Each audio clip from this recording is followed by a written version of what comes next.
Salam sejahtera Sobat Parlemen, kembali lagi dalam DPRD Talks bersama saya Popon. Acara ini adalah kerjasama DPRD Daerah Istimewa Yogyakarta dengan Harian Jogja. Tema kali ini kita akan mengupas lebih dalam tentang transformasi digital, tapi ini khusus dari salah satu dinas yang tergolong baru di Daerah Istimewa Yogyakarta, yakni Dinas PMK atau Pemberdayaan Masyarakat Kelurahan dan Kependudukan Pencatatan Sipil atau Dinas PMK Dukcapil Daerah Istimewa Yogyakarta. Transformasi digital tentu menjadi sebuah keniscayaan. Dalam sebuah pelayanan publik tentu diperlukan sebuah sistem yang memudahkan masyarakat dalam mengakses kebutuhan-kebutuhan mereka, dan digitalisasi dan transformasi digital adalah salah satu tools atau alat untuk menjawab semua itu, sehingga tidak perlu ada tatap muka dan kemudian masyarakat bisa mengakses layanan dari mana saja dan kapan saja. Untuk membahas soal ini, tema besarnya adalah satu klik lebih dekat, mengupas transformasi digital pelayanan publik di Dinas Pemberdayaan Masyarakat Kelurahan, Kependudukan dan Pencatatan Sipil Daerah Istimewa Yogyakarta. Telah hadir di sini sebagai narasumber kita Bapak Wakil Ketua Komisi A DPRD Daerah Istimewa Yogyakarta, Bapak Hifni Muhammad Nasih. Selamat datang, Pak. Ya, terima kasih. Assalamualaikum. Matur nuwun sudah mau sowan berbagi dengan publik dan Sobat Parlemen kali ini. Dan kemudian ada juga yang kedua dari Dinas PMK Dukcapil Daerah Istimewa Yogyakarta, Kepala Bidang Dukcapil PMK Dukcapil Daerah Istimewa Yogyakarta, Bapak Alexander Priyasma. Selamat datang, Pak Alek. Terima kasih sudah diundang. Matur nuwun. Kita berbagi informasi kepada Sobat Parlemen tentang apa saja yang sudah dilakukan dinas baru ini ya, Pak ya. Oke. Dan kemudian ada salah satu narasumber spesial dari luar, dari eksternal pemerintah, dari Universitas Gadjah Mada. Beliau adalah guru besar Departemen Akuntansi Fakultas Ekonomi dan Bisnis Universitas Gadjah Mada, Profesor Syaiful Ali. Selamat datang, Prof. Ali. Selamat datang. Profesor yang masih sangat muda. Dan kebetulan beliau spesialisasinya adalah tentang transformasi digital. Jadi cocok sekali Prof. Ali hadir di sini untuk menemani kita, setidaknya untuk membantu bagaimana kemudian arah pembangunan dan perbaikan-perbaikan sistem pelayanan publik ini kemudian sejalan dengan konsep-konsep secara teoritis. Untuk yang pertama mungkin ke Pak Hifni dulu sebagai tuan rumah di DPRD yang tempat acara ini kita langsungkan, podcast ini kita langsungkan. Mungkin dari kacamata Pak Hifni, ini kita ngomongin transformasi digital nih Pak Hifni. Secara umum saja di mungkin keseluruhan OPD ya, di organisasi perangkat daerah di Daerah Istimewa Yogyakarta, setelah pandemi ini kan banyak sekali transformasi digital yang dilakukan, termasuk dulunya sistem absensi pegawai yang masih harus datang dengan fingerprint, terus kemudian ada dulunya lagi tanda tangan dan segala macam, terus kemudian diganti dengan masing-masing punya perangkatnya sendiri dengan membawa ponsel, kemudian masuki wilayah itu, kemudian absen atau bisa dengan jarak jauh dengan settingan tertentu dari Badan Kepegawaian. Dan kemudian ada banyak juga transformasi digital yang dilakukan yang memungkinkan masyarakat untuk mengakses langsung, tidak harus datang ke kantor. Mungkin khusus untuk yang kependudukan dan pencatatan sipil ini Pak Hifni bisa memberikan gambaran sejauh apa transformasi digital yang sudah dilakukan Pemda DIY paling tidak dalam 5 tahun terakhir. Silakan Pak Hifni. Iya, jadi memang perkembangan dunia digital ini kan sudah sangat diperlukan dan sangat-sangat penting sekali ya untuk mendukung segala langkah-langkah yang ada di Pemda DIY ini ya, untuk percepatan, untuk akuntabilitas, untuk transparansi. Nah ini memang Pemda DIY kurang lebih 5 tahun belakangan ya memperbaiki beberapa sistem-sistem informasi berkaitan juga dengan pelayanan kepada masyarakat ya, yang di Dinas PMK Dukcapil sebagai contoh di kalurahan-kalurahan juga dikuatkan untuk transformasi digital, dan juga untuk pengurusan-pengurusan berkaitan dengan Dukcapil ini sekarang dari Pemda DIY sudah menawarkan kemudahan. Jadi kalau zaman dulu mungkin harus datang ke kantor, harus mungkin janjian dulu. Kalau sekarang ini beberapa kalurahan itu sudah menerapkan sistem yang bisa dijangkau dengan mudah dari rumah, bisa dengan sistem, dan bahkan jaringan-jaringan ada beberapa kelurahan yang sampai di tingkat RT sudah bisa mendukung terkait dengan dunia digital. Itu, Mas. Jadi kalau dalam kacamata DPR sebagai lembaga yang melakukan pengawasan dan juga dari sisi budgetingnya untuk mendukung ke arah sana, sejauh ini apakah regulasi yang memungkinkan atau mempercepat soal itu sudah ada atau belum ada dan masih perlu diadakan, atau bagaimana Pak Ibni? Kalau untuk regulasi, kami yang ada di DPD DIY mendukung penuh ya untuk digitalisasi. Anggaran yang kita dukungkan untuk Dinas Komunikasi dan Informasi DIY juga tergolong besar ya, tergolong besar karena memang kebutuhan digitalisasi ini akan terus berkembang ya kan. Tetapi memang berkaitan dengan regulasi ini untuk perlu ditambah ya, diperkuat, karena digital ini kan dia akan selalu ada perubahan-perubahan baru. Ya, jadi setiap ada langkah-langkah yang baru ini kan kita juga perlu segera menangkap beberapa peluang, baik itu ancaman juga yang ada di digital, sehingga baik dari infrastruktur digitalnya juga memang perlu untuk dikuatkan, juga dari kapasitas sumber daya manusianya. Ini juga perlu dikuatkan, ditingkatkan kualitasnya sehingga mampu untuk menjalankan sistem dengan baik. Juga tentu dari segi keamanan data ini yang juga kita dorong untuk terus dikuatkan, karena yang namanya data, apalagi di Dukcapil ya, Pak Alex ya, di Dukcapil ini keamanan data itu penting sekali ya. Bagaimana strategi agar data itu mudah tapi aman. Jadi mudah dalam kita melakukan pendaftaran dan juga pengurusan, tapi aman untuk bisa menjaga privasi dari data-data itu. Oke.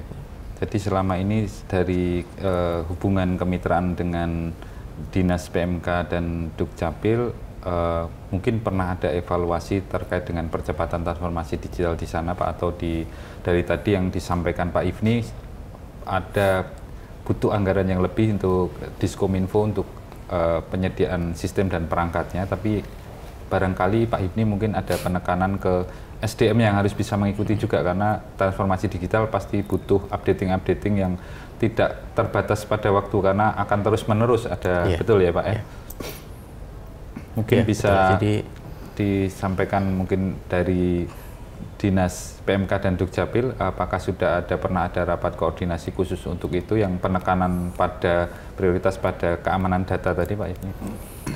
Kalau bersama dengan dinas, ini karena memang dinasnya masih baru ya Pak ya, jadi masih jalan kurang lebih 4 bulan, 5 bulan, jadi memang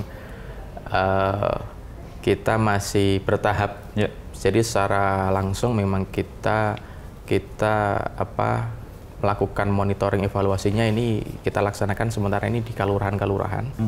Jadi kita laksanakan monitoring terkait pelaksanaan Perda juga, Perda nomor 3 tahun 2024, yaitu di dalamnya Perda Pemajuan Pembangunan Kalurahan sebagai pendorong lahirnya dinas ini. Dan ini memang kita di kalurahan-kelurahan itu terus berinteraksi, berdiskusi bagaimana pelaksanaan dengan digital ya. Tapi mungkin memang yang bersama dengan dinas sepertinya belum ya Pak ya. Nah ini nanti kita agendakan Pak. Secara mungkin pertemuan ini menjadi satu titik awal ya Pak untuk kemudian lebih intim lagi, nanti bisa diskusinya di koordinasinya lebih dalam lagi. Oke Pak, ini kita bergeser ke Pak Alek. Ya. Ini tadi disampaikan bahwa salah satu yang ditekankan di sini tidak hanya perangkat dan sistem yang disediakan, tapi juga kemudian kesiapan SDM dan lalu keamanan data yang harus dijaga. Mungkin bisa disampaikan Pak, di dinas yang baru ini, walaupun sebenarnya ini pindahan dari Biro Tapem juga ya, Pak Alek ya, transformasi digital apa yang sudah dilakukan untuk membantu memudahkan pelayanan publik baik sebagai pegawai di PMK Dukcapil maupun untuk masyarakat sendiri. Silakan Pak. Iya, baik, terima kasih. Mohon izin. Jadi terkait dengan urusan kependudukan dan pencatatan sipil gitu, atau biasa kita kenal dengan Dukcapil itu kan satu rangkaian, jadi dari pusat kemudian provinsi sampai kabupaten kota itu harus sinergi. Kemudian terkait dengan kewenangan, terkait dengan urusan, dan kemudian terkait dengan tata cara, bahkan itu Dukcapil itu memiliki satu kesamaan dari Sabang sampai Merauke. Semuanya sama karena memang didesain seperti itu supaya tidak ada perbedaan antar kabupaten kota, antar daerah gitu. Nah, kemudian berbicara terkait dengan transformasi digital itu sebenarnya terkait dengan urusan Dukcapil itu sudah sejak lama dilakukan, meskipun ketika di awal levelnya masih rendah gitu. Kemudian saat ini gitu kita sedang menuju ke tahap yang seharusnya dan memang terlihat lebih baik dibandingkan dengan tahun-tahun sebelumnya, dibandingkan dengan awal-awal gitu. Kalau kita memahami itu yang namanya KTP digital itu atau KTP elektronik itu kan sebenarnya bagian dari proses transformasi digital yang dijalankan gitu. Kalau dulu Bapak masih ingat gitu, kita ketika tahun 90-an atau tahun 2000-an awal yang namanya KTP itu kan datang ke kecamatan, kemudian pakai pas foto, lalu kemudian ditandatangan, kemudian dicap. Itu tap stempel dinas gitu. Kalau sekarang kan dengan adanya KTP elektronik kan tidak lagi seperti itu. Semuanya ada proses digitalisasi terkait dengan data tersebut sehingga keluarlah namanya KTP elektronik.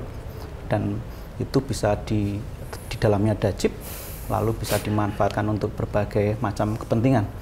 Itu salah satu bagian dari proses transformasi digital yang sudah dilakukan. Kalau kami memperhatikan dan kami mencoba untuk melakukan evaluasi terhadap proses transformasi digital itu, kami melihatnya ada dua hal yang perlu diperhatikan. Yang pertama itu adalah terkait dengan digitalisasi terkait dengan proses bisnisnya, kemudian juga digitalisasi terkait dengan outputnya. Proses-proses seperti pelayanan online itu sebelum COVID itu sebenarnya sudah dilakukan, tetapi akhirnya kan menjadi masif dan menjadi menjadi familiar untuk kita. Itu kan mulai sejak zaman-zaman COVID dipaksa untuk seperti itu, dipercepat, sehingga ya memang ada sisi positifnya dari tragedi pada waktu COVID itu terutama terkait dengan proses pelayanannya. Kemudian itu dari bisnis prosesnya, jadi artinya tidak mengurangi proses tatap muka, mengurangi terjadinya berkas fisik gitu. Kemudian dari sisi outputnya, jadi sejak tahun 2019 itu yang namanya dokumen kependudukan kecuali KTP dan KIA, kartu identitas anak, itu semuanya sudah dalam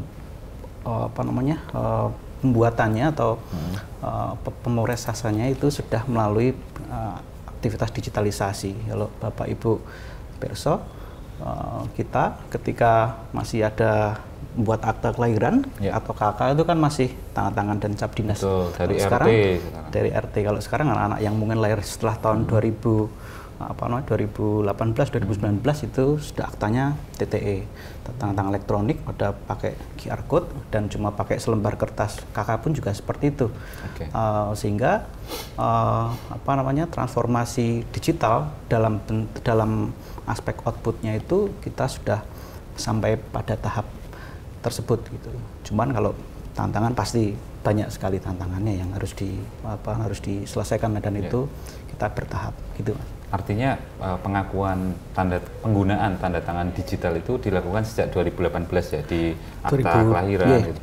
Dan kemudian KK yang kita bisa ngeprint sewaktu-waktu, tinggal tanda tangan kepala keluarga dipakai. Kalau dulu kan hilang harus cari lagi, Pak. Harus cari lagi. Harus dimulai lagi dari awal ke RT, pengantar ke kelurahan, dukuh kelurahan ya. Kalau ini nggak perlu ya, sudah sekali punya itu bisa digandakan. Dan tidak perlu lagi dilegalisir kan. Jadi kalau untuk proses apapun tidak lagi dilegalisir gitu, karena bisa dicek dengan QR code-nya ya. QR code-nya.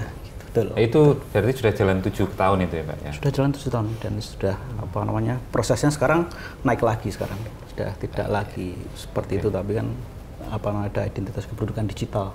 Lebih di atas stepnya di atas KTP elektronik. Jadi semuanya sudah menggunakan IKD, identitas kependudukan digital, meskipun baru diproses launching itu tahun 2022 dan bertahap sampai sekarang pun juga masih proses untuk bisa disosialisasikan ke masyarakat begitu. Kalau KTP tetap harus datang untuk misalnya foto gitu ya Pak ya, pengambilan data pertama ya Pak. Kan ada nih keluhan nih di daerah lain nih, saya mungkin nyinggung di daerah lain yang tidak saya sebutkan daerahnya gitu. Mereka merasa untuk memperbaiki foto yang kadang kan rusak nih, kartu KTP elektronik ini kadang disimpan di dompet itu kan bisa rusak. Dan kemudian kalau berganti kan harus ganti chip di dalamnya ya. Dan kemudian itu fotonya kalau bisa foto terbaru atau harus foto terbaru atau bisa foto yang lama masih tersimpan di situ Pak, mungkin biar masyarakat juga agak. Jadi kalau foto yang ada jadi sepanjang foto ketika kita pertama kali perekaman itu kan foto, kemudian seterusnya itu akan dipakai meskipun hilang itu akan tetap dicetak masih pakai foto lama tidak masalah gitu. Kadang-kadang ada masyarakat yang meminta atau mengendaki fotonya itu diubah. Data misalnya sebelumnya nggak pakai jilbab kemudian sekarang menggunakan jilbab, kemudian hal seperti itu bisa diterima. Artinya Dinas Dukcapil bisa memfasilitasi itu. Memang kadang-kadang ada juga beberapa hal yang tidak bisa difasilitasi. Misalkan bentuk mukanya gitu. Misalkan dulu masih tirus, sekarang sudah kegemuk, ini update ini nggak sesuai dengan yang kondisi saya sekarang gitu. Terkadang teman-teman Dukcapil itu menolak bukan karena tidak mau melayani, tetapi persoalannya lebih kepada keterbatasan belangko. Jadi belangkonya itu harus bisa dimanfaatkan dengan seoptimal mungkin gitu. Artinya sesuai dengan kebutuhan dan urgen. Itu yang menjadi prinsip kami di Dukcapil dalam melayani penduduk terkait dengan foto ulang, Mas. Gitu. Foto ulang begitu ya.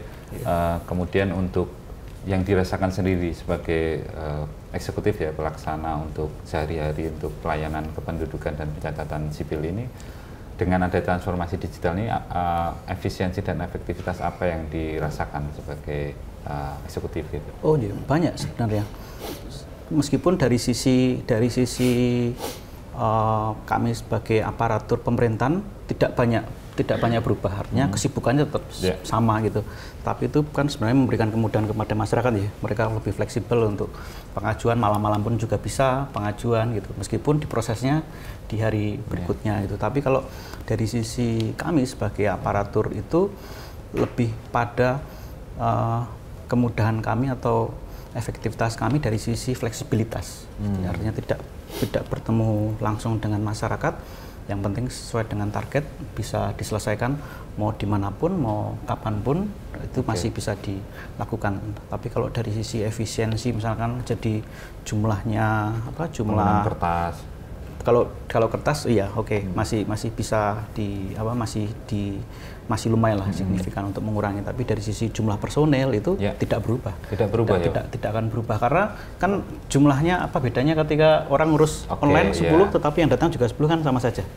Sama saja. Jadi artinya proses verifikasi tetap membutuhkan manusia di baliknya kan ya. Gitu. Walaupun itu terbantu proses yang harus antri, orang harus ketemu petugasnya, kalau ini tidak perlu, tapi tetap ada proses untuk prosesnya sama menguji saja administrasinya.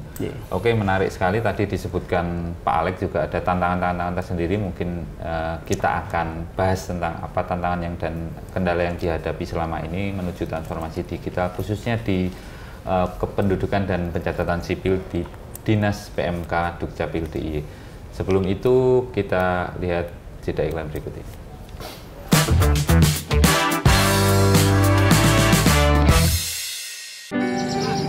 Dalam melayani masyarakat, negara perlu berbelanja barang dan jasa, baik untuk pembangunan, baik untuk pemeliharaan.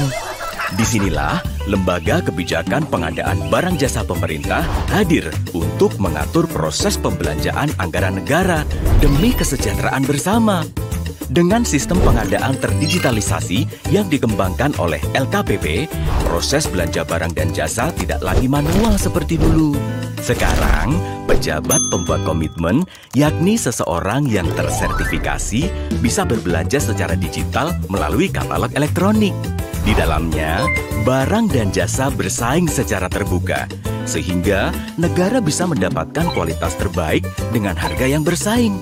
Katalog elektronik mengutamakan produk dalam negeri dan UMKM, agar belanja pemerintah yang besar banget itu makin menggerakkan ekonomi bangsa.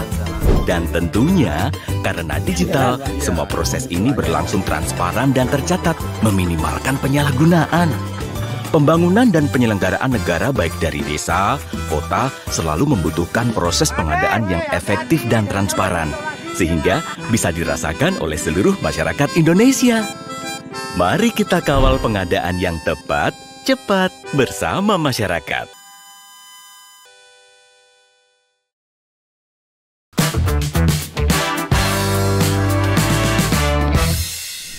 Baik, Sobat Parlemen, kembali lagi dalam DPRD Talks dengan tema satu klik lebih dekat, mengupas transformasi digital pelayanan publik Dinas PMK Dukcapil Daerah Istimewa Yogyakarta. Masih bersama Pak Ifni, Pak Alex, dan Pak Ali, Prof. Ali. Kita lanjut ngomongin soal tantangan transformasi digital yang harus dilalui oleh dinas baru ini, PMK Dukcapil. Pak Alex, tadi disebutkan ada tantangan-tantangan sendiri dan kendala-kendala yang harus dihadapi ketika menuju ke transformasi digital, terutama dulunya pegawai itu sama, jumlahnya sama, tapi tetap tugasnya itu tidak berbeda, walaupun proses dari masyarakat itu di proses bisnisnya itu berubah, tapi kemudian pekerjaan yang dilakukan tetap sama gitu. Nah, mungkin itu salah satunya, kemudian yang ada yang lain mungkin bisa disampaikan di sini. Jadi masyarakat di DIY itu sebenarnya terkait dengan literasi digital itu tinggi. Tinggi, Pak. Tertinggi di Indonesia. Tertinggi Indonesia. Dia indeksnya sampai hampir 3,6 gitu. Kemudian ekspansi atau penetrasi dari internet itu di DIY juga sangat tinggi, di atas coveragenya sudah 88%. Mengalahkan Jawa Tengah, Pak. 88% terhadap total keseluruhan wilayah di DIY itu. Artinya dari sisi kesiapan masyarakatnya tidak masalah sebenarnya. Tidak ada masalah itu ketika mereka disodori dengan perubahan dan disodori dengan alternatif seperti itu, disambut dengan baik. Dan tadi kami mohon izin menyampaikan bahwa sebenarnya terkait dengan pelayanan digital itu adalah salah satu alternatif sebenarnya. Jadi tidak menghilangkan metode pelayanan yang lain. Jadi manual tetap jalan, kemudian juga melalui pihak ketiga juga tetap jalan. Pihak ketiga itu gini, ketika ada bayi lahir, kemudian itu ada bentuk pelayanan dari rumah sakit yang membantu itu, pihak ketiga membantu itu. Pihak ketiga itu yang nanti yang berkomunikasi dengan Dukcapil untuk bisa dibuatkan akta kelahirannya. Itu proses seperti itu juga tetap jalan. Kemudian metodenya online juga tetap berjalan. Online pun juga bermacam-macam, ada dari teman-teman Dukcapil kabupaten kota itu mereka menyediakan aplikasi sistem sendiri. Kemudian juga ada dari pusat melalui identitas kependudukan digital, mereka di situ juga ada metode online-nya. Artinya kita memberikan banyak pilihan kepada masyarakat gitu untuk mau mengakses yang mana. Mungkin kalau yang dekat dengan Dukcapil mereka mengaksesnya langsung, tapi kalau yang jauh dan sedang berhalangan atau punya kesibukan yang lain, mereka lebih nyaman dengan online. Artinya seluruh cara itu ditempuh dan digunakan untuk bisa memudahkan masyarakat, tergantung nyaman yang mana gitu. Nah, kemudian yang lebih tantangan yang lebih besar itu justru malah dari dalam internal itu dalam arti kita sebagai petugas itu bagaimana bisa mentransformasikan semangat pelayanan digital itu tidak cuma kepada satu orang dua orang tapi bisa keseluruhan pegawai ataupun aparatur yang ada di satu instansi tersebut itu yang perlu effort yang lebih tinggi lagi gitu, karena kan otomatis mereka kan harus melek teknologi untuk bisa menjembatani kebutuhan masyarakat itu. Demikian Mas. Secara SDM apakah perbandingannya banyak yang imigran digital atau memang maksudnya dari sisi mereka rata-rata senior atau bagaimana kendala tadi? Mau tidak mau, artinya mereka yang sudah usia di atas 50 tahun, kemudian di atas 40 tahun yang sebelumnya mereka jarang memegang, masih konvensional sekali, memegang alat hardware ataupun software itu dipaksa untuk bisa belajar itu, mau tidak mau, karena kan ya kalau bicara kekurangan pegawai itu kan klasik nih Pak Haji. Klasik itu artinya jangan menjadikan itu sebagai sebuah alasan untuk tidak bisa memberikan pelayanan optimal gitu, tapi paling tidak ya dari kami pasti berusaha untuk mengoptimalkan personel yang ada gitu. Artinya transformasi digital ini tidak kemudian pekerjaan yang sebelumnya 3 orang harus dikerjakan 3 orang kemudian cukup dengan 1 orang gitu karena sudah tergantikan, itu tidak juga ya Pak? Tidak juga belum tentu seperti belum itu. Sampai ke situ ya, belum kemudian mengganti mengefisienkan penggunaan SDM itu tidak ya? Belum tentu karena masih tetap perbandingannya petugas dan jumlah populasi yang dilayani begitu ya. Bahwa ada rantai yang bisa dipersempit gitu. Tetapi bukan berarti terus kemudian jadi jumlah pegawainya bisa dikurangi, enggak juga gitu. Artinya tetap kalau perlu ditambah ya Pak ya. Harapannya seluruh PD pasti akan seperti itu karena semuanya kekurangan ini dan semua kekurangan personel gitu ya. Oke Pak Alex. Nah ini kita Sobat Parlemen kita bergeser ke Prof. Ali. Barangkali Prof. Ali bisa memberikan wawasan baru tentang ini, bagaimana yang harus diperhatikan dalam proses transformasi digital. Mungkin apa sih hubungannya transformasi digital di pelayanan publik ini dengan efisiensi, akuntabilitas, dan transparansi dan efektivitas pelayanan publik, bisa disampaikan kepada Sobat Parlemen, Prof. Terima kasih Pak Popon. Mungkin saya ingin sedikit tadi ya mengikuti cerita Pak Ibni, Pak Alex tadi. Saya kira kalau saya boleh menyampaikan menurut OECD, studi dari OECD 2014 itu. Jadi menurut OECD itu ada 3 level government Pak. 3 level government. Level yang pertama yang paling bawah itu namanya analog government. Analog government. Ini adalah pemerintahan yang tertutup, tidak transparan ya. Jadi tidak tahu ini pelayanan seperti apa gitu. Lalu yang kedua ada namanya electronic government Pak. Electronic government itu sudah mulai menggunakan tadi teknologi tadi, sudah mulai memperhatikan keinginan dari citizen ya, dari masyarakat. Tapi ini masih satu arah Pak, kebanyakan. Masih satu arah. Top and down aja. Ya, masih kebanyakan. Nah, yang level paling tinggi Pak, yang mungkin kita berharap kita menuju ke sana, yaitu adalah digital government. Beda ya L-Gov sama digital government. Jadi kalau digital government, dia terbuka sistemnya, platformnya. Jadi masukan dari masyarakat itu masuk dua arah. Oke, gitu. jadi ada partisipasi publik yang tadi kan lebih kita besar sudah ya? mulai mengarah ke sana ya. Tadi cerita Pak Hifni tadi, Pak Alex tadi sudah mulai ke arah situ. Kemudian penggunaan teknologi yang memang dibutuhkan oleh mereka, ada feedback, masukan dari mereka gitu. Itu antara lain, Pak. Nah, tadi kalau kita kembali ke esensi dari transformasi digital, kalau yang saya pahami memang ini kan kita ada proses pekerjaan yang semula tidak ada teknologinya gitu ya. Kemudian kita memasukkan unsur teknologinya, bisa yang disebut membantu dengan proses ya. Ya, misalnya ICT tadi Pak ya, Information Communication Technology, memasukkan di situ dengan harapan meningkatkan value yang diberikan oleh organisasi itu gitu loh. Value-nya itu meningkat. Jadi yang tadinya misalnya pelayanannya manual menjadi digital, dari pelayanannya tadi terbatas menjadi tidak terbatas waktu gitu.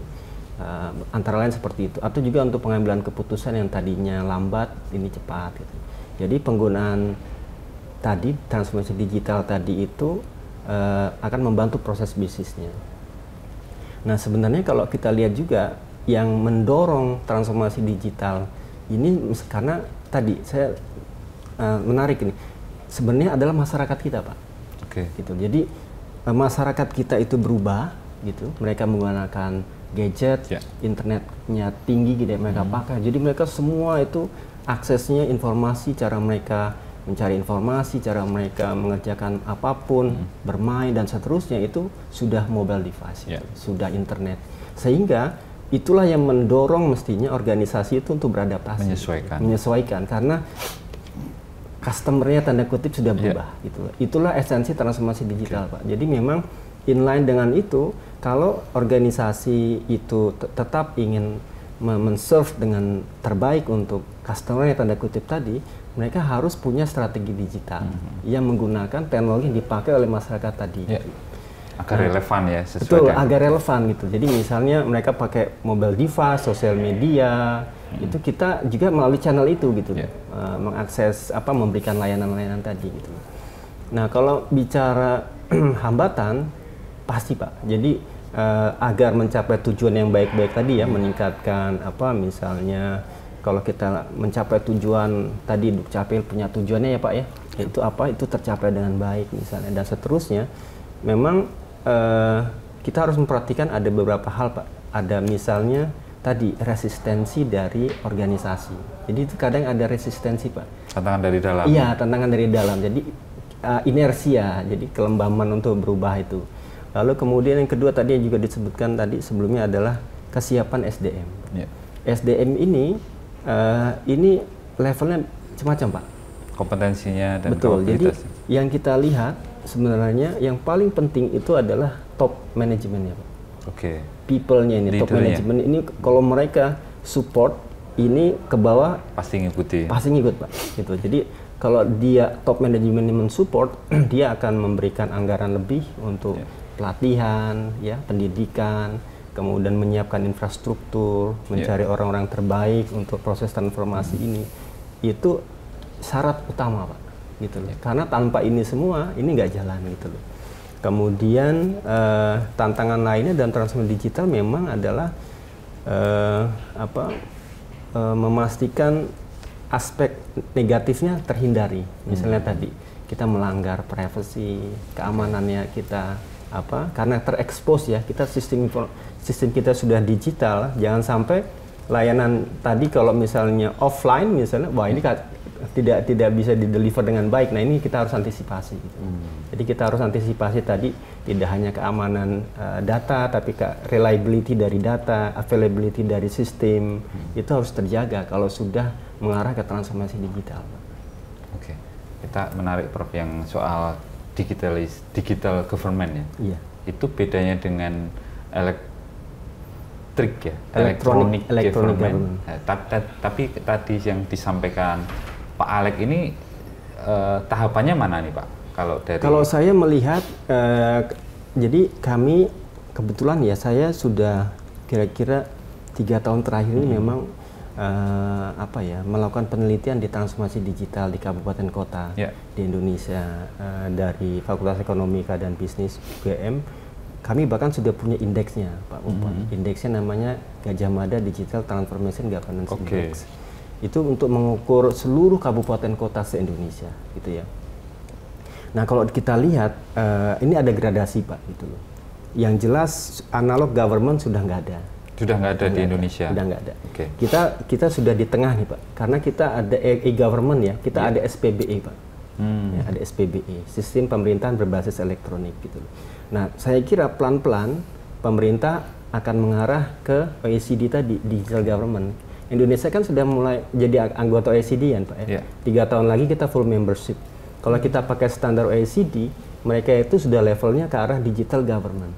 Gitu. Digital government itu di situ pemerintah itu open platform gitu. Memberikan open platform kepada masyarakat itu two-way communication. Mereka kasih feedback. Jadi nggak top down ya? Tidak top down gitu. Jadi ada partisipasi yang lebih, aksesnya lebih besar terbuka di situ. Jadi ke arah situ gitu. Nah, saya melihat sudah ada sebagian dari kabupaten kota kita yang sudah mulai mengarah ke digital. Saya kira kabupaten kota di Jogja salah satunya, Pak. Yang sudah mulai mengarah ke sana gitu. Harapan saya memang tadi, Pak, memang benar itu dari penilaian itu ya, Pak. Kabupaten kota di Jogja ini memang relatively memang baik nilainya gitu. Kecepatan internetnya juga lumayan tinggi kalau dibandingkan yang lain. Blank spotnya juga sekarang udah 0 ya, Pak ya, di DIY ini. Paling tidak ya hanya pilih operator saja, nggak all operator di situ, tapi paling tidak bisa mengakses internet gitu. Terutama di PMK-nya sendiri kan ada program untuk digitalisasi kelurahan ya, Pak. Setidaknya nanti layanan yang dibikin oleh Dinas PMK Dukcapil ini tidak kemudian mubazir karena tidak bisa diakses masyarakat dan yang penting adalah blank spotnya hilang dulu kan ya. Blank spot sudah tidak hilang, jadi masyarakat tadi seperti Prof. Ali sampaikan bahwa harus relevan karena masyarakat udah maunya ngurus sesuatu pakai gadget ya, Prof ya. Iya, betul. Tapi masih terbuka akses analog tadi, Pak, yang memungkinkan orang datang. Betul. Karena kita kalau dalam istilah konsep anunya namanya omnichannel, Pak. Omnichannel. Jadi kalau dalam berbisnis kita ada online channel, ada offline gitu. Nah, kita dua-duanya harus dibuka. Dua-duanya omnichannel, dua-duanya tidak boleh konflik. Karena misalnya ada bagian dari warga kita yang memang tidak familiar dengan penggunaan digital. Sana itu butuh waktu untuk kita membuat itu, ya salah satu caranya ya tetap dibuka gitu. Ini channel tadi gitu. Mungkin seiring berjalannya waktu channel ini sudah tidak relevan lagi mungkin ya ke depan. Nanti pelan-pelan kita akan hilang gitu ya. Iya, akan berkurang banyak gitu. Ya, itu nanti mekanisme alamiah ya, Pak ya, kalau itu ya. Tapi paling tidak kalau sekarang masih ada sekarang ini generasi baby boomers juga masih banyak gitu. Jadi itu memang mau nggak mau analognya masih harus disediakan ya, Pak ya. Betul. Layanan analognya bukan sistem bisa pelayanan juga yang analog. Model ada beberapa kabupaten kota itu, Pak, yang punya terobosan dia ada semacam pemandu, Pak. Pemandu yang membantu mereka gitu. Gitu. Jadi pemandu ini yang mendekati komunitas itu lalu kemudian membantu mereka yang bisa dengan cepat melakukannya di dalam sistem yang baru tadi. Itu juga pendekatan lain yang bisa dilakukan. Artinya mereka sudah harus sekarang ini bisa lebih cepat cuma si masyarakat ini akan berpikir sendiri, ini kalau bisa lebih cepat saya beralih ke metode yang ini saja daripada yang lama, apakah harus ngumpulin surat begitu kan. Kalau misalnya ada pendampingan, bisa ada pendampingan. Tapi gitu kalau saya pernah di sekolah, Pak, di Australia. Saya sekian tahun yang lalu itu saya sekolah. Saya pernah di library kota yang tempat saya sekolah itu ada pelatihan email, Pak, untuk warga senior, Pak. Senior citizen. Tahun berapa itu, Pak, Prof? Itu tahun kalau nggak salah 2011 2012, Pak. Waktu itu mereka tanya, ini kalau ngirim email ini kok attachment nggak dibuka gitu-gitu. Itu senior citizen, Pak. Jadi memang program dari library sana, City Council Library, untuk melatih senior citizen gitu. Saya kira itu juga pendekatan yang bisa dipakai gitu untuk biar mereka tidak tertinggal ya, Pak. Ada internet gap, bukan hanya karena akses tapi karena tadi generasi generasi betul. Nah, ini Pak, berhubung dengan akuntabilitas dan transparansi tadi, kemudian kalau kita ngomongin efisiensi yang muncul dari situ, penggunaan kertas berkurang dan segala macam, proses bisnisnya juga lebih ringkas, tidak memakan waktu lama, karena kalau kita ngomongin efisien secara keseluruhan, masyarakat tidak harus datang ke Pak RT naik kendaraan, di situ keluar biaya, kemudian ke kelurahan, kadang juga ada, dulu masih ada harus menitip sumbangan sukarela, terus kemudian harus ke kecamatan, dan kemudian terakhir di Dukcapil Kabupaten Kota, itu kan ada proses yang dilalui dan membutuhkan biaya. Selain itu tadi, tapi ketika ngomongin transformasi digital, Pak Hifni juga bilang membutuhkan anggaran yang lebih untuk itu, termasuk bagaimana kemudian server itu harus melayani lebih banyak data masyarakat, akan berkembang di situ, dan kemudian sistem keamanannya juga harus terus ditingkatkan. Muncul lagi biaya di situ. Apakah konsep efisien ini masih bisa dianggap lebih efisien dengan transformasi digital? Oke. Kalau boleh saya menarik sedikit ke atas ya. Jadi sebenarnya apa yang dilakukan di level bawah dalam hal membentuk aplikasi, membuat aplikasi, itu kan harusnya dikaitkan dengan impian dari pemimpin daerah itu. Misalnya visi misinya gitu. Visi misinya apa? Lalu apakah dia ingin melakukannya itu dengan menggunakan digital teknologi yang baik gitu, lalu itu diterjemahkan dalam program strategik gitu ya, ke bawah gitu. Sehingga kalau apa yang dilakukan di level bawah itu sepanjang dia sudah inline dengan visi misinya, dan itu ada proses, misalnya katakanlah kalau dalam bisnis itu ada studi kelayakan Pak. Studi kelayakan itu feasible nggak secara ekonomi? Misalnya apakah biayanya lebih rendah dibandingkan manfaat gitu. Feasible nggak secara teknis kita mampu nggak membuatnya, feasible nggak secara culture misalnya. Kalau itu semua positif Pak, menurut saya itu memang perlu dilakukan gitu. Jadi memang dalam proses penganggaran tadi memang harus ditarik Pak ke atas, ke visi misinya tadi gitu. Bukan karena fungsi dari ada di anggaran gitu. Gitu. Jadi kita tidak bilang bahwa ini mahal enggaknya tanpa melihat atasnya dulu. Jadi kalau kita lihat runutannya tadi, sepanjang dia sudah sesuai dengan visi misi dan ada studi kelayakan, ada feasibility, semuanya visible gitu. Itu jalan Pak. Itu. Yang jadi masalah adalah kalau ini tidak dilakukan, lalu kemudian ini kita nggak tahu ini sebenarnya layak nggak secara manfaat dibanding biaya dan seterusnya. Ini bisa jadi isu nanti kalau ini di belakangan difikirkannya Pak. Gitu. Oke, Prof. Sebelum kita lebih jauh membahas tentang transformasi digital di Dinas PMK Dukcapil Daerah Yogyakarta, nanti kita kembali ke Pak Hifni, terutama dari kalau ngomongin anggaran sebagai fungsi budgeting. Tapi sebelumnya kita simak jeda iklan berikut ini.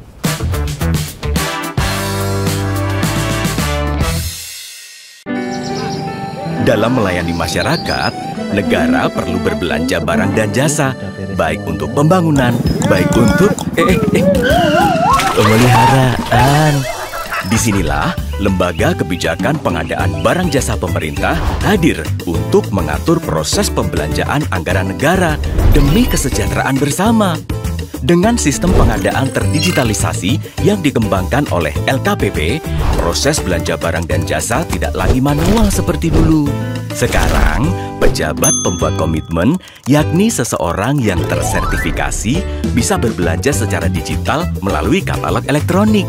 Di dalamnya, barang dan jasa bersaing secara terbuka, sehingga negara bisa mendapatkan kualitas terbaik dengan harga yang bersaing. Katalog elektronik mengutamakan produk dalam negeri dan UMKM, agar belanja pemerintah yang besar banget itu makin menggerakkan ekonomi bangsa. Dan tentunya, karena digital, semua proses ini berlangsung transparan dan tercatat, meminimalkan penyalahgunaan. Pembangunan dan penyelenggaraan negara baik dari desa, kota, selalu membutuhkan proses pengadaan yang efektif dan transparan, sehingga bisa dirasakan oleh seluruh masyarakat Indonesia. Mari kita kawal pengadaan yang tepat, cepat, bersama masyarakat.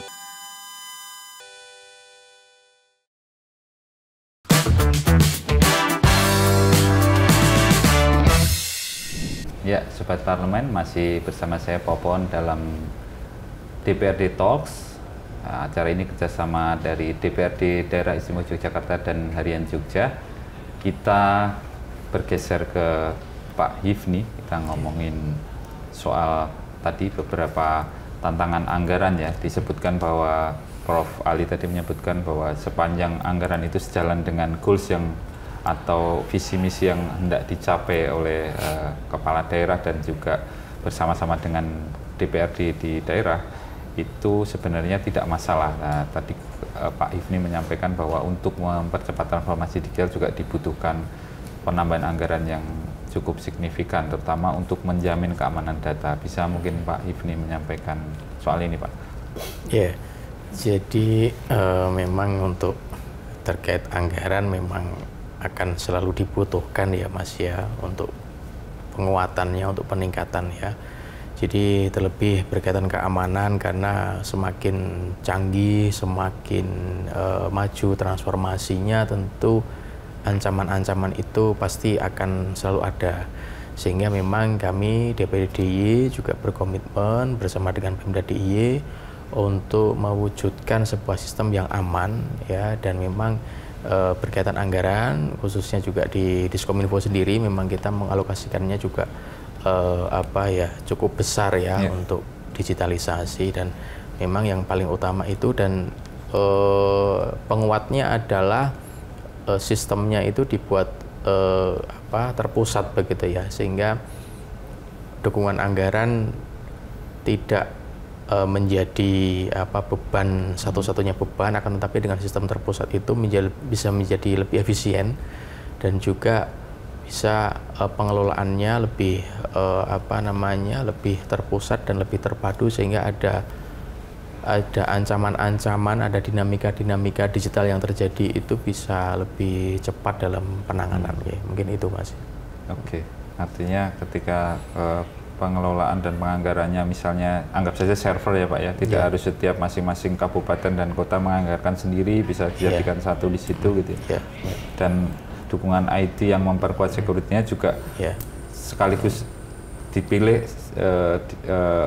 tim IT yang terbaik di situ ya. Jadi nggak perlu nanti bobol di kabupaten ini, di sini aman begitu, tidak terjadi seperti itu. Tentu semakin transformasi semakin canggih kan juga opsi-opsi yang muncul untuk pengamanan data, untuk penyajian data, untuk bagaimana manajemen pengolahannya itu kan pasti opsinya akan lebih banyak ya, dan mungkin salah satunya dengan opsi terpusat yang terpadu itu bisa menjadi lebih efisien, sehingga dalam arti keterbatasan anggaran untuk bisa mewujudkan digitalisasi yang optimal itu bisa sedikit terjawab lah gitu. Mungkin itu Pak. Oke, Pak Hifni. Kemudian ini berhubungan dengan data yang sudah dikumpulkan dalam di Dinas PMK dan Dukcapil ya. Ini kita kan selama ini masalah data ini selalu ada ketidaksinkronan data nasional dan daerah gitu. Mungkin melihat ini ketika data ini sudah dikumpulkan oleh masing-masing daerah dan kemudian dibutuhkan integrasi data yang satu single identity itu mencakup semuanya, apakah Pak Hifni sudah melihat arah ke depan seperti itu gitu, misalnya nggak cuma KTP saja dan KIA saja di Dukcapil, tapi di situ juga mereka sudah bisa mengakses data siapa masyarakat menuju sejahtera yang butuh mendapatkan bantuan sosial dan segala macam, apakah itu diperlukan integrasi data itu?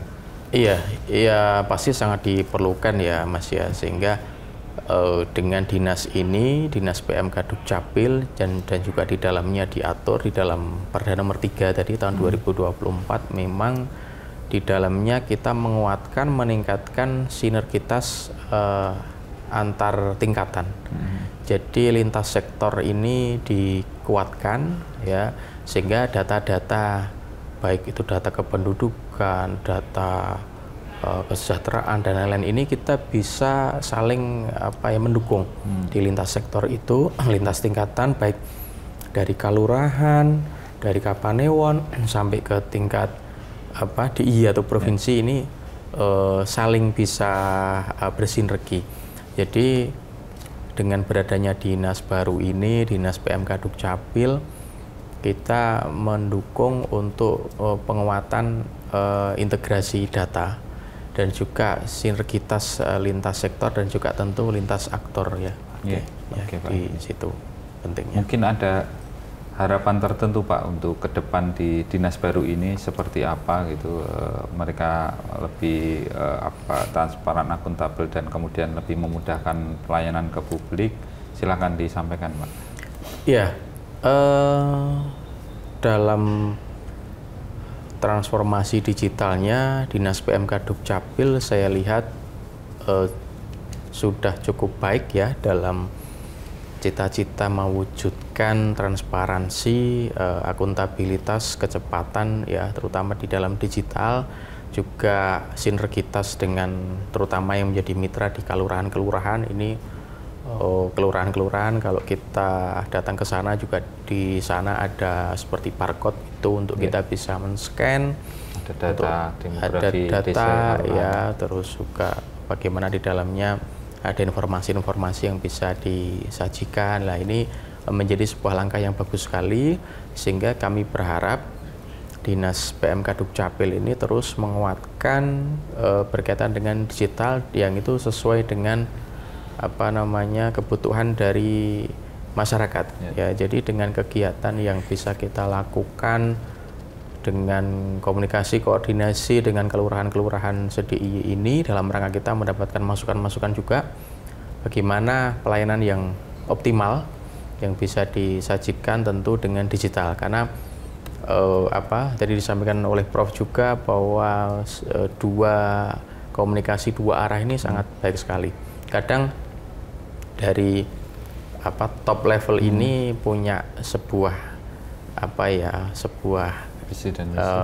Visi misi ya, tapi kadang-kadang kan harus disinkronkan dengan bawah, sehingga dalam pelaksanaan digitalisasi ini memang kita perlu melibatkan masukan-masukan dari bawah agar pelaksanaannya ini bisa memang betul-betul tepat ya. Jadi kadang-kadang juga kita inginnya maju teknologi ini kan yang paling canggih pun kan sudah ada, tapi kadang-kadang kan itu tidak diperlukan sekarang, belum gitu. Dan juga masyarakatnya juga kalau misalkan kita melakukan transformasi yang tingkatan kode misalkan paling terbaru, nah itu masyarakat belum bisa dan belum butuh. Nah sehingga ini kita membutuhkan sinkronisasi komunikasi agar apa yang sekarang ini dibutuhkan, sehingga masyarakat itu benar-benar merasakan manfaatnya, bukan kok asal canggih, asal maju, tapi juga masyarakat ini tidak relevan dengan kebutuhan, tidak bisa diikuti oleh masyarakat. Tidak bisa diikuti oleh masyarakat. Ini juga nantinya tidak bisa dimanfaatkan itu. Ya, Pak Ifni, terima kasih. Itu Sobat Parlemen, harapan Pak Ifni ke dinas baru ini yang 4 bulan ya Pak ya usianya. Ya. Dan kemudian kalau menyinggung soal ini, kita kembali ke Pak Alex, menyinggung soal tadi visi leader ya. Kalau kita lihat kan ada panca mulia, salah satunya adalah reformasi birokrasi di kelurahan gitu. Sejauh apa intervensi atau pendampingan dan kemudian program-program yang kemudian diturunkan ke tingkat kelurahan dari Dinas PMK Dukcapil, terutama untuk transformasi digital di kelurahan. Ya, jadi memang salah satu bentuk dari reformasi kelurahan yang dicanangkan oleh Bapak Gubernur itu salah satunya mengarah kepada bagaimana dari kelurahan itu bisa mengoptimalkan jadi penggunaan teknologi informasi untuk pelayanan publik. Itu artinya ada perubahan-perubahan terkait dengan pelayanan publik. Meskipun tantangannya juga tinggi, tetapi bukan berarti tidak bisa dan tidak dilakukan. Tapi kalau misalnya tidak dilakukan, mau sampai kapan kelurahan akan punya stereotip tertinggal dalam hal teknologi informasi gitu kan. Nah, kemudian memang dalam pelayanan publik itu kalau Bapak Ibu jalan gitu ke kelurahan-kelurahan itu sekarang mereka sudah mulai aware dengan penggunaan teknologi informasi, proses digitalisasi arsip mereka juga sudah mulai jalan. Kemudian penataan tempat pelayanan publiknya di kelurahan itu juga semakin baik. Kemudian juga dukungan dari Pemda untuk bisa menginternetkan kelurahan itu juga semakin tinggi, dan seluruh kelurahan itu sudah terkoneksi dengan internet gitu. Cuman kan kemudian tahapan berikutnya adalah bagaimana pelayanan publik itu bisa menggunakan teknologi informasi dan sudah berjalan. Nah, salah satu yang kami coba kerjakan atau coba kami lakukan itu adalah memberikan kewenangan sebagian kepada kelurahan untuk membantu pelayanan kedukcapilan gitu. Artinya ketika ada penduduk datang ke kelurahan, mereka dibantu untuk bisa mengajukan permohonan secara online, dan itu sudah dilakukan di banyak tempat. Terbatas, kami bilang terbatas karena ada beberapa hal yang tidak bisa dilakukan oleh kelurahan. Salah satunya pencetakan KTPL. Itu tidak bisa. Kemudian pencetakan KIA belum bisa dilakukan. Beda kalau satu-satunya yang bisa seperti itu di Jakarta.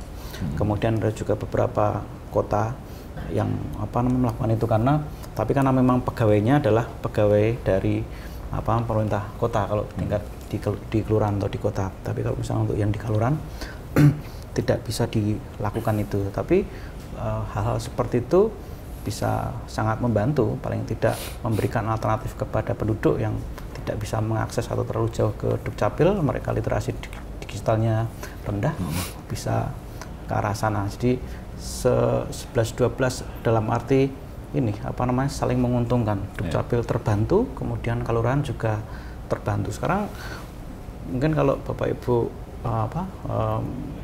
tahu gitu, ada program beberapa kelurahan itu mereka menggunakan aktivitas kedukcapilan itu untuk bisa bersosialisasi atau bisa lebih dekat dengan masyarakat. Misalkan ada penduduk meninggal, itu ketika informasi itu disampaikan ke petugas registrasi kelurahan, itu kemudian dari petugas registrasi mengirimkan persyaratan, kemudian menginformasikan ke Dukcapil, dan hari itu juga diberikan langsung jadi kelurahan. Kemudian dari Pak Lurahnya atau Pak Dukuhnya itu mereka yang menyampaikan itu kemana-mana ke ahli warisnya. Itu pada saat mereka mau pemberangkatan jenazah. Itu salah satu bentuk dari aktivitas Dukcapil yang dimana kami terbantu karena proses pelaporan kematian segera tersampaikan, tapi dari kelurahan juga terbantu karena bisa membantu untuk bersosialisasi dengan masyarakat.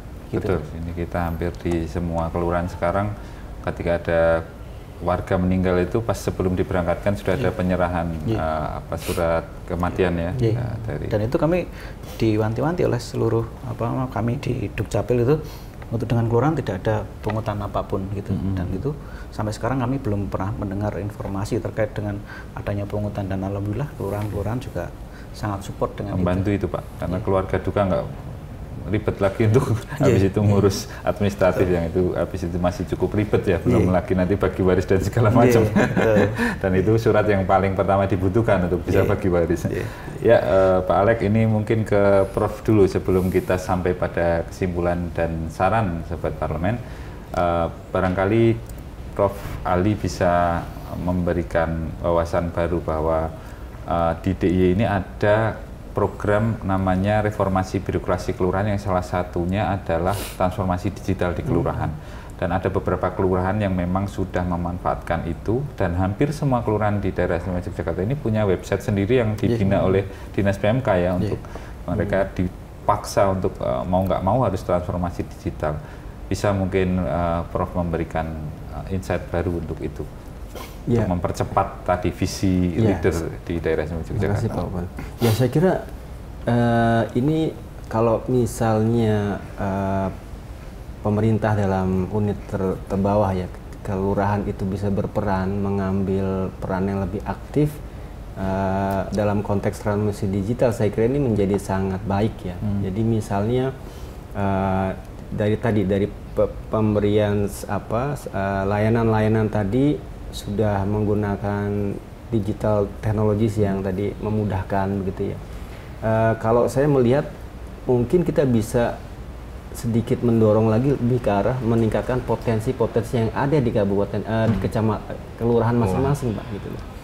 Apa kita mengarah ke arah digital ekonominya gitu. Apa yang kira-kira misalnya apakah ada potensi kelurahan yang bisa diekspos menggunakan sosial media, menggunakan platform e-commerce dan lain-lain, bagaimana digital marketing. Itu kalau kita bisa memberikan wadah untuk semacam edukasi pelatihan kepada masyarakat kelurahan, menurut saya itu sangat membantu Pak gitu. Karena saya yakin tidak semuanya literate ya dalam hal itu ya, sehingga kalau mereka diharapkan belajar mandiri mungkin tidak banyak Pak yang akan bisa. Tapi kalau ada secara kolektif gitu ya, kolektif, secara sengaja kita desain, kita arahkan, itu memberikan akan menimbulkan kreativitas sendiri bagi mereka. Digital ekonominya akan muncul Pak itu, karena sudah difasilitasi oleh kelurahan tadi. Kelurahannya sudah berubah ke arah digital services, lalu digital ekonomi di situ juga bisa terdorong. Jadi imbasnya lebih jauh Pak. Jadi yang pertama, tapi kemudian penguasaan data dan mapping masing-masing kelurahan yang harus dibutuhkan untuk kemudian itu targetnya sesuai dengan potensi yang dimiliki. Betul. Jadi kalau dalam sekarang kan yang berkembang kan ada istilahnya data analytics ya. Data analytics. Jadi kita data-data yang kita miliki tadi kita bisa kombinasikan dengan data luar, kita bisa analisis, kita bisa punya gambaran lebih utuh Pak. Kira-kira potensi-potensi yang ada di kelurahan itu seperti apa gitu. Dengan dasar tadi kelurahan bisa membuat keputusan-keputusan yang bisa mendorong tadi tumbuhnya kreativitas lokal yang didorong oleh platform digital tadi. Iya, menarik Prof. Jadi artinya masyarakat di situ ketika ada potensi nggak kemudian malah keluar untuk mencari pekerjaan di luar, karena di situ bisa memberdayakan daerah masing-masing. Jadi kita mengeduket mereka. Jadi itu salah satu, kalau di indeks kami Pak, itu salah satu yang kami ukur Pak. Jadi salah satu yang kami ukur adalah sejauh mana ada program digital literacy, digital skill yang diberikan kepada masyarakat. Based on data analisis yang sudah dilakukan. Betul. Jadi ketika mereka sudah punya kemampuan tadi, literasi digital tadi, digital skill tadi, mereka akan otomatis akan berkreativitas sendiri Pak. Gitu loh. Karena mereka terdorong, mereka akan terdorong. Mandiri untuk memberdayakan diri. Tidak perlu harus didampingi terus oleh dinas PMK Dukcapil gitu. Dan kita juga akan membantu mengurangi efek negatif dari perkembangan teknologi digital Pak. Misalnya ada kita tahu ya, misalnya ada judi online, kita bisa membantu mengedukasi mereka gitu loh, atau privacy data yang harus dijaga seperti apa. Tadi kan kita bicara yang data retina dijual itu ya Pak ya, iris itu kan sebenarnya mereka mungkin nggak tahu Pak gitu, bahwa itu sangat rahasia, begitu berharganya. Hanya itu nggak bisa diganti Pak. Password itu bisa diganti Pak, tapi bola mata irisnya nggak bisa. Nah gitu-gitu itu peran pemerintah itu mengedukasi itu penting Pak. Oke, Prof. Ya Sobat Parlemen, baik ini kita sudah sampai ke penghujung acara. Tidak terasa sudah 1 jam kita bincang-bincang dalam DPRD Talks kali ini. Kita tiba dalam masing-masing kesimpulan saran dari narasumber. Saya mulai dari Pak Ifni, silahkan menyampaikan kesimpulan saran DPRD Talks dan podcast pada tema kali ini kepada Sobat Parlemen. Monggo Pak. Iya, jadi pemanfaatan teknologi sekarang sudah hal yang tidak bisa kita hindari ya. Jadi memang itu sudah sangat penting dalam kehidupan kita, terlebih di dalam kedinasan PMK Dukcapil dan juga dalam hal ini kelurahan-kelurahan se-DIY. Kita berharap dengan pemanfaatan digitalisasi itu bisa meningkatkan PAD yang ada di kelurahan-kelurahan. Terus juga bisa meningkatkan percepatan pelayanan, transparansi, akuntabilitas, dan juga bisa mewujudkan pelayanan prima di kelurahan-kelurahan. Dan juga saya sepakat sekali dengan Prof. Tadi yang disampaikan bahwa dengan digitalisasi ini bisa menyajikan beberapa data-data yang itu bisa diambil kesimpulan untuk memunculkan sebuah peluang. Dalam hal ini mungkin peluang berkaitan dengan ekonomi ya, sehingga dari data-data yang ada kita bisa mengambil manfaat dan peluang berwirausaha, berbisnis, dan juga peluang apapun, entah di pariwisata, entah di jasa ya, ini bisa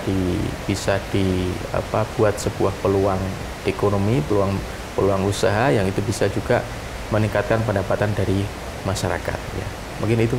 Ya, baik. Terima kasih Pak Ibni. Berikut tadi dari Pak Ibni, kesimpulan dan saran pada DPRD Talks kali ini. Kemudian dilanjut Pak Alex. Silahkan Pak Alex, ya, kepada Sobat Parlemen mau disampaikan kesimpulan dan sarannya. Ya, baik. Memang selama ini kita jajaran Dukcapil, terutama di DIY itu sudah berusaha gitu secara optimal untuk menciptakan berbagai peluang dalam rangka pelayanan yang lebih baik gitu dalam urusan Dukcapil gitu. Kita juga pasti memiliki banyak kekurangan, kita juga pasti akan terus bertransformasi gitu. Kami juga sangat berharap adanya itu masukan dari seluruh stakeholders gitu, dalam arti kita mencoba untuk semakin baik lagi untuk mendukung program pemerintah, dan memang sekarang transformasinya untuk terkait dengan Dukcapil sudah semakin kencang, apalagi dengan adanya identitas kependudukan digital akan diarahkan ke sana, tetapi akan secara bertahap itu dilakukan gitu, karena untuk juga mengimbangi harus juga diimbangi dengan kesiapan perangkat, harus juga diimbangi dengan kesiapan masyarakatnya, juga harus juga diimbangi dengan personel aparaturnya gitu. Jadi untuk melakukan proses integrasi data dan integrasi pelayanan antar sektor itu pembahasannya sangat lama, Pak. Sangat lama. Dengan satu saja melakukan hal seperti itu.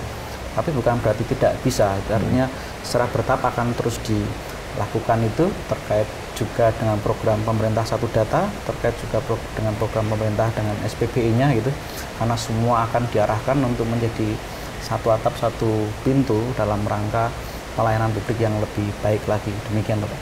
Ya, terima kasih Pak Alex. Itu tadi dari Pak Alex, Sobat Parlemen. Terakhir dari Prof. Ali, silahkan Prof. Ali. Iya, terima kasih. Mungkin saya ingin mengutip ya, ada statement yang disampaikan oleh profesor dari Harvard Business School. Dia bilang begini, digital transformation is not about technology, it's about people. Gitu ya. Jadi saya sangat sepakat tadi yang tema yang kita bicarakan ini tadi sebagian besar juga menyinggung aspek manusia gitu. Jadi teknologi saja itu kalau sepanjang anggarannya ada kan selesai kan. Tetapi apakah itu efektif, efisien, dipakai tidak oleh penggunanya dengan baik, itu kan aspek orangnya, people-nya gitu. Juga aspek lainnya yang juga mungkin harus kita perhatikan adalah tadi proses bisnis yang tadi itu mungkin kita harus juga akan sesuaikan gitu loh. Karena teknologi tadi tentu saja akan merubah cara kita berproses kan gitu loh. Sehingga itu juga harus disesuaikan, dan satu lagi adalah struktur organisasi. Nah, di pemerintahan kita struktur organisasi memang juga harus menyesuaikan dengan teknologi yang ada. Jadi ada empat unsur tadi, teknologi, people, bisnis proses, dan struktur organisasi itu harus seirama. Tidak hanya satu yang diganti atau diubah, yang lain tidak berubah, itu tidak bisa memberikan hasil yang optimal. Demikian. Baik Prof, menarik sekali. Jadi dibutuhkan 4, teknologi itu hanya salah satu alat dan salah satu unsur saja. Kemudian harus sentrumnya tetap ke people, kemudian ada proses bisnisnya dan struktur organisasi yang didukung oleh struktur organisasi. Berikut tadi kesimpulan-kesimpulan dari narasumber dalam DPRD Talks kali ini.